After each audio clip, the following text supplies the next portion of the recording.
ইরানের সঙ্গে সংঘাতের মাত্র ১৬ দিনের মধ্যেই যুক্তরাষ্ট্র তাদের উন্নত বিমান প্রতিরক্ষা ব্যবস্থা থার্ড মিসাইল ডিফেন্স সিস্টেমের উল্লেখযোগ্য অংশ ব্যবহার করে ফেলেছে।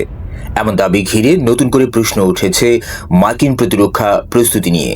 বিশ্লেষকদের একাংশ বলছেন, একটি আঞ্চলিক শক্তির বিরুদ্ধে লড়াইয়ে যদি এই চাপ তৈরি হয়, তবে চীনের মতো বৃহৎ সামরিক শক্তির বিরুদ্ধে যুক্তরাষ্ট্র কতটা প্রস্তুত তা নিয়ে উদ্বেগ বাড়ছে। বিশেষ করে চীনের দ্রুত আধুনিকায়ন করা মিসাইল ভান্ডার এখন আন্তর্জাতিক নিরাপত্তা বিশ্লেষণের বড় আলোচনার বিষয়।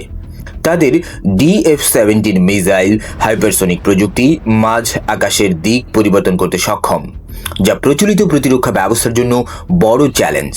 একই সঙ্গে DF-27 মিসাইল এর মতো দীর্ঘপাল্লার মিসাইল আঞ্চলিক ও দূরবর্তী লক্ষ্যবস্তুতে আঘাত হানার সক্ষমতা রাখে বলেও ধারণা করা হয়। বিশেষজ্ঞদের মতে, বর্তমান অবস্থায় প্যাট্রিয়ট মিসাইল সিস্টেম এবং থার্ডের মতো প্রতিরক্ষা প্রযুক্তি কার্যকর হলেও ব্যাপক ও সমন্বিত মিসাইল হামলার ক্ষেত্রে এগুলির উপর চাপ দ্রুত বাড়তে পারে। এদিকে প্রতিরক্ষা বিশ্লেষণে আরও বলা হচ্ছে, উন্নত ইন্টারসেপ্টর উৎপাদন সময় সাপেক্ষ হওয়ায় ভবিষ্যতে মজুদ পুনর্গঠন একটি বড় চ্যালেঞ্জ হয়ে দাঁড়াতে পারে। সব মিলিয়ে ইরান সংঘাত ঘিরে ওঠা এই প্রশ্ন এখন আরও বড় করে সামনে আনছে একটি বিষয়। আধুনিক যুদ্ধে শুধু প্রযুক্তি নয়, বরং দীর্ঘমেয়াদী প্রস্তুতি ও সক্ষমতার ভারসাম্যই হয়ে উঠছে সবচেয়ে বড় ফ্যাক্টর। এবং আঞ্চলিক বড় শক্তি যেমন চীন এবং রাশিয়ার সাথে সরাসরি যুদ্ধে জড়ালে আমেরিকা আসলে কতক্ষণ টিকতে পারবে, সেটাও জনমনে প্রশ্ন তুলছে।